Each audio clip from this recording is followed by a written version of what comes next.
Comenzamos, ¿no es cierto?, con este segundo día. Como ya dijeron, el tema común del día es lo femenino religioso en el cristianismo, en particular en el gnosticismo, en la patrística. Patricia dijo que se va a referir también a los gnósticos, y va a haber también, digamos, una mirada que se va a vincular, que es la del neoplatonismo.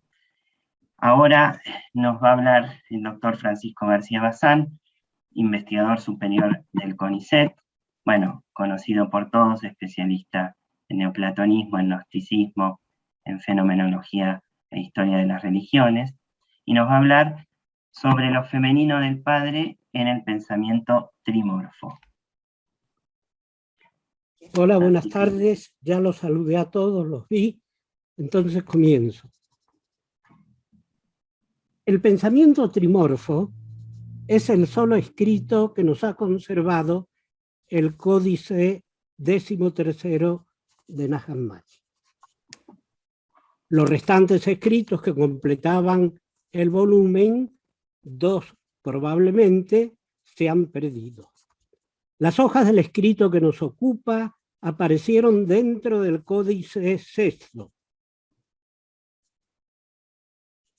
El pensamiento trimorfo está traducido del griego en copto sahídico, con escasos elementos del subadmímico. El subadmímico, lo que está debajo de la ciudad de Admin, ¿no?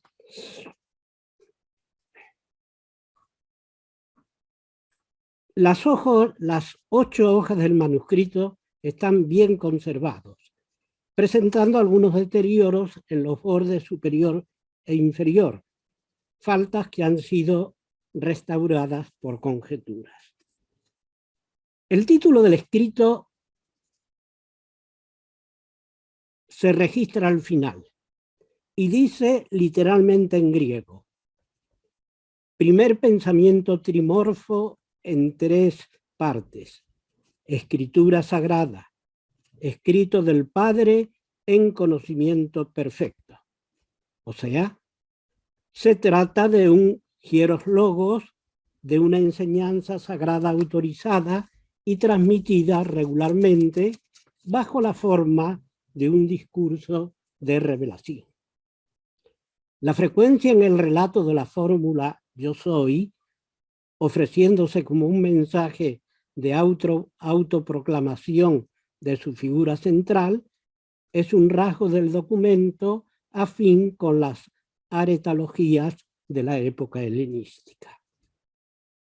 La exposición doctrinal, por consiguiente, se centra en su totalidad sobre el pensamiento aperceptivo o conato de conocimiento del Padre, la Madre, la pronoia o bien la barbeló de los escritos bárbelo-gnósticos.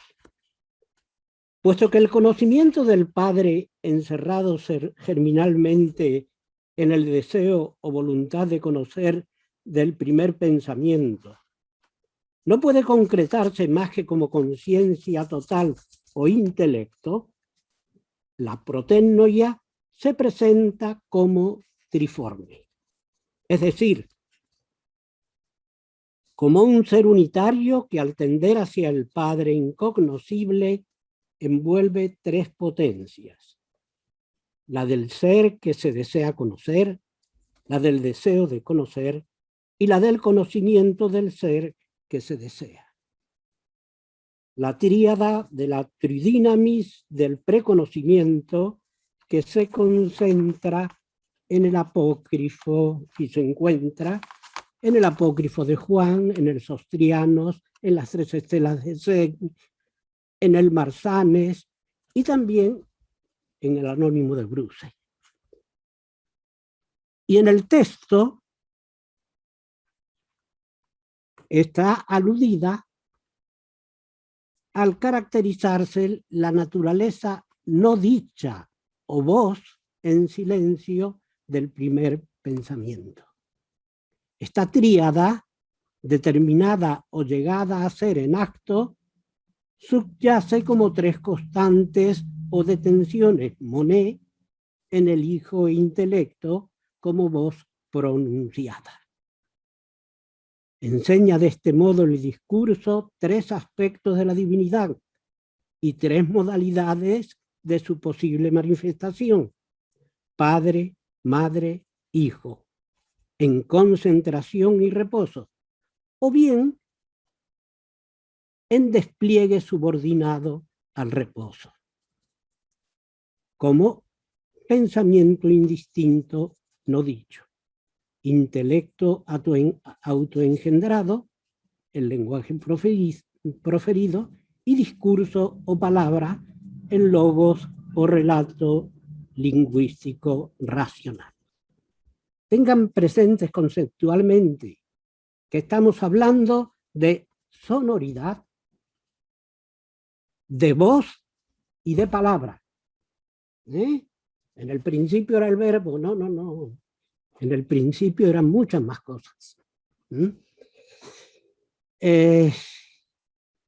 Basado en este fundamento, el escrito se organiza en tres partes y cada una de ellas acentúa la naturaleza de protenoia, pareja perceptiva que siempre acompaña al incognoscible y que de este modo es principio y fin de la manifestación divina y eterna. El conjunto del pensamiento trimorfo, por lo tanto, cubre los tres descensos o manifestaciones del primer pensamiento en relación con el origen del intelecto, su opacamiento y restauración luminosa, o sea, la aparición del conocimiento pleno, pleroma y estable, que es el fruto de la pronoia divina, la historia de su eclipse parcial a causa de la deficiencia o ocultamiento de la gnosis, el dominio del destino ignorante y la recuperación definitiva del conocimiento por la actividad liberadora en el mundo de la palabra. De este modo, las tres divisiones del escrito sin interrupción, justificadas por la mediación necesaria de la pronoia paterna, se explican por sus tres subtítulos: el discurso del primer pensamiento, que discurre sobre su primera manifestación como voz o palabra inteligible; la voz plenamente pronunciada del Padre a través del deseo materno como autoconocimiento explícito. Segundo, sobre el destino, cuyo contenido se refiere al ostracismo de protenoia, a su segundo descenso en el abismo de la ignorancia. Se trata de la declinación de la sabiduría o la dispersión del logos como un discurso oculto e inaudible en el seno del lenguaje ilusorio, aunque capaz de llegar a decir lo único que se puede realmente expresar: el conocimiento del Padre. De la palabra mundana sin sentido ni raíz, producida por la ignorancia y vanidad del desconocimiento, tiene que liberarse el logos verdadero. Tercero, el discurso de la aparición, que ilustra sobre el primer pensamiento como palabra, el logos que ha brillado en la oscuridad, cuya misión es levantar y reunir al lenguaje impotente para que pronuncie al Padre según su propia capacidad, uniéndolo con el resto de los eones o atributos del Padre que predican su voluntad eternamente. Es el logo salvador, porque la palabra no es más que representación o reflejo subsistente del todo, y así es tanto otro aspecto del primer pensamiento como su eón postrero. De este modo, puede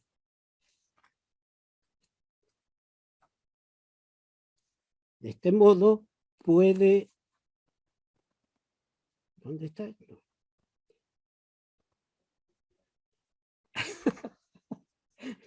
No se puede hablar desde la casa, porque mi señora está desesperada, porque yo me detuve.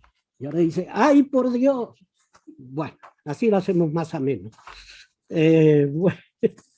Tercero, les decía, el discurso de la aparición que ilustra sobre el primer pensamiento como palabra, el logos que ha brillado en la oscuridad, cuya misión es levantar y reunir al lenguaje impotente para que pronuncie al Padre según su propia capacidad, uniéndolo con el resto de los eones o atributos del Padre, que predican su voluntad eternamente.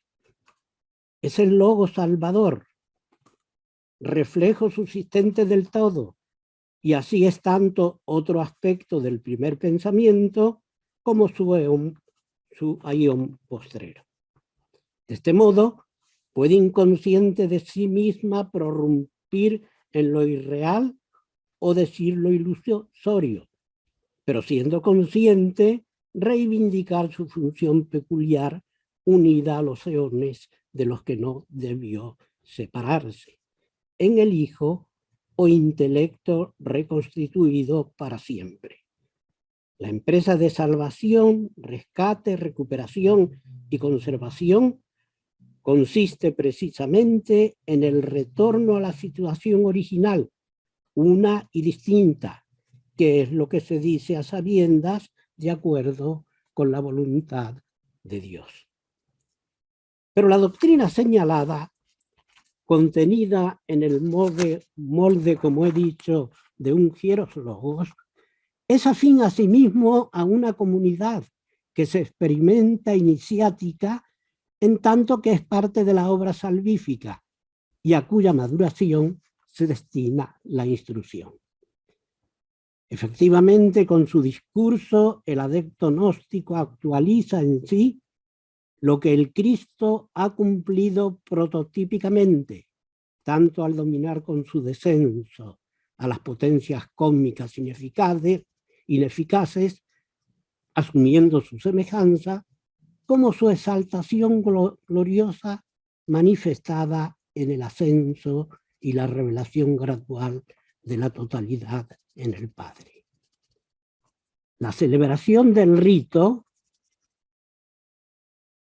reitera de este modo eficazmente el modelo del descenso y ascenso en cada gnóstico, por el despojo de las vestiduras que revelan la naturaleza ilusoria de lo psíquico y carnal, y la gradual adquisición del estado de plenitud logrado por el cumplimiento de los 5 sellos o etapas de la iniciación ascendente.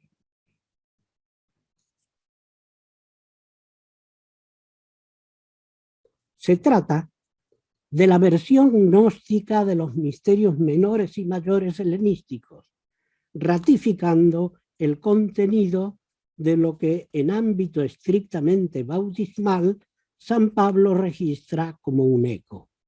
Fuimos, pues, con él sepultados por el bautismo en la muerte, a fin de que, al igual que Cristo fue resucitado de entre los muertos por medio de la gloria del Padre, así también nosotros vivamos una vida nueva.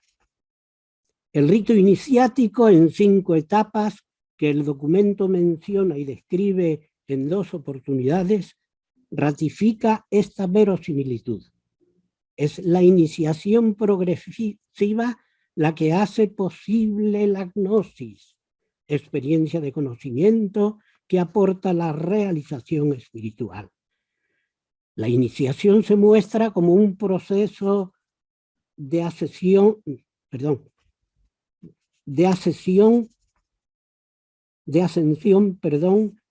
del iniciando en comunidad, que es simultáneamente derrota del cosmos y consolidación plermática, abarcando la investidura del vestido luminoso, la purificación y reanimación por inmersión en el agua viviente, la entronización celestial, la coronación gloriosa y la integración finalmente en el reino de la luz que no declina.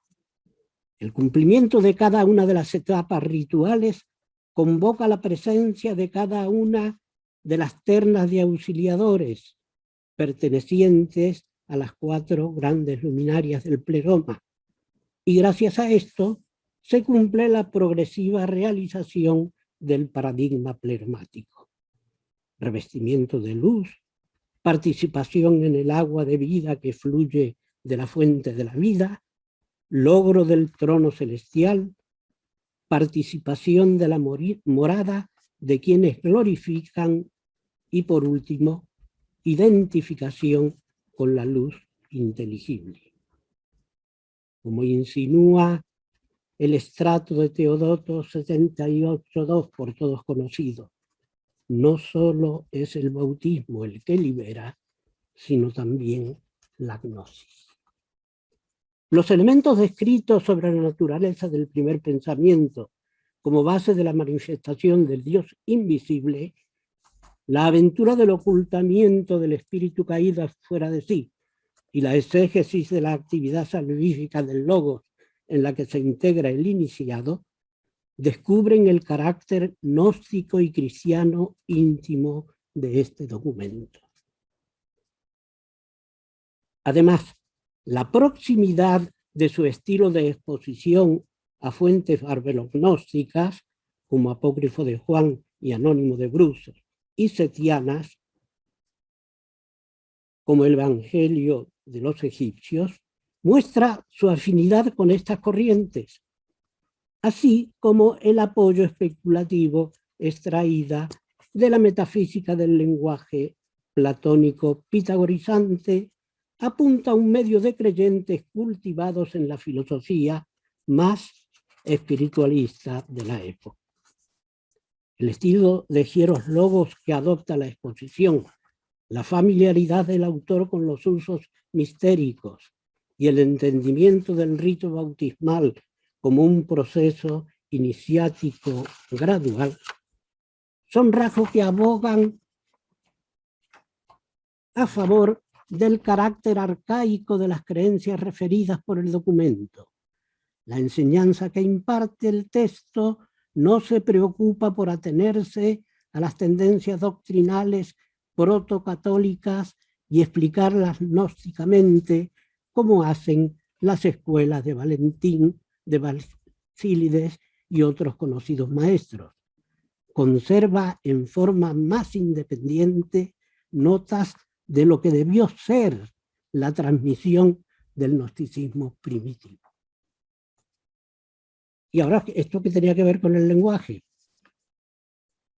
Porque en Juan, en el principio era la palabra. Pensamiento trimorfo y Evangelio de Juan. A lo largo del pensamiento trimorfo se encuentran esparcidos gran parte de los versículos del prólogo juanino. Muy pronto y con insistencia se formularon hipótesis sobre la derivación del pensamiento a partir del prólogo, la autonomía de ambos escritos como dependientes de una misma trayectoria o la subordinación del prólogo al escrito gnóstico. La cuestión de las relaciones entre ambos testimonios se complica, sin embargo, en 3 sentidos.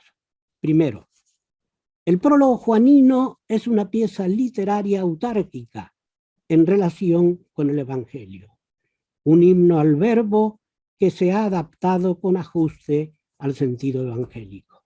Segundo, los nexos de Juan con el gnosticismo y el problema de su precedencia desde la difundida tesis de Rudolf Mühlmann a favor de la anterioridad del movimiento gnóstico ha suscitado encontradas opiniones.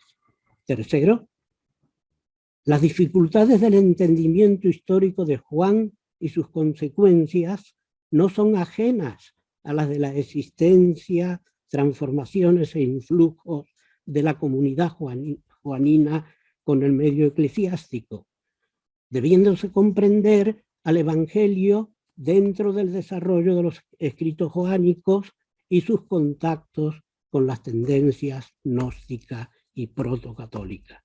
Juan, primera de Juan, segunda de Juan, apéndice a Juan e incluso la tercera Juanina, hasta integrarse en esta última en el siglo II, desapareciendo después.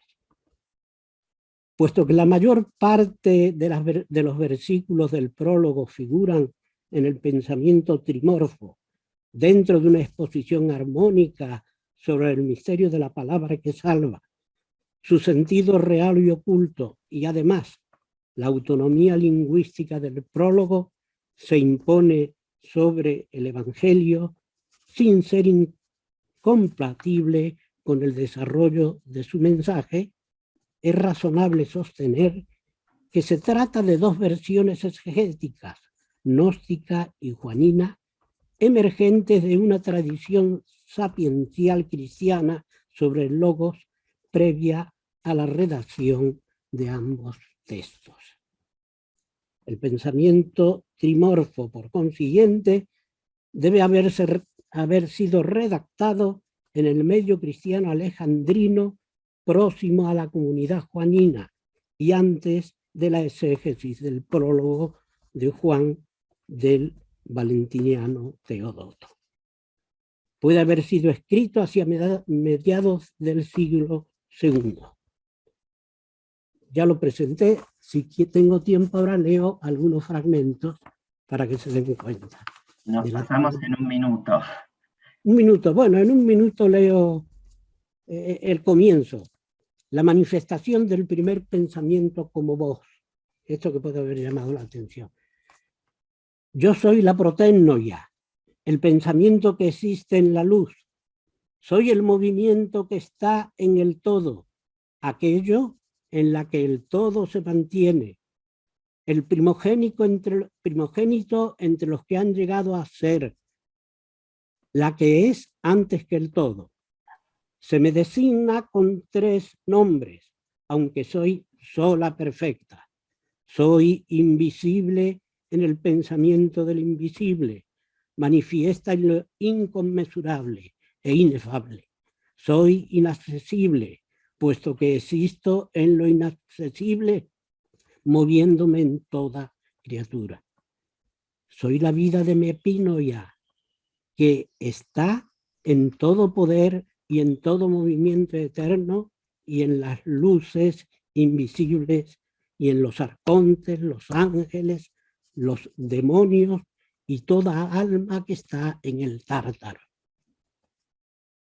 Y en toda alma material, puesto que existo en los que llegan a ser y me muevo en cada uno e inquiero en ellos todos, ya que camino rectamente y a los que duermen los despierto. También soy la vista para los que están en el sueño. Soy el invisible en el todo. Yo soy el que reflexiona sobre los que están ocultos, pues conozco el todo que existe en él. Soy innumerable más allá de todos. Soy inconmensurable e inefable. Sin embargo, si quiero, me manifestaré sola. Soy la cabeza del todo porque existo antes que el todo y soy el todo, ya que soy en cada uno.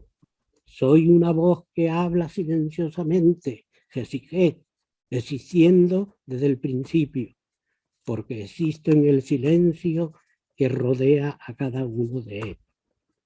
Y es la voz oculta que hay en mí, en el pensamiento inaccesible, inconmensurable, en el silencio sin medida. Silencio sin medida, me cayó la boca. Bueno, aplauden todos en silencio. Muchas gracias.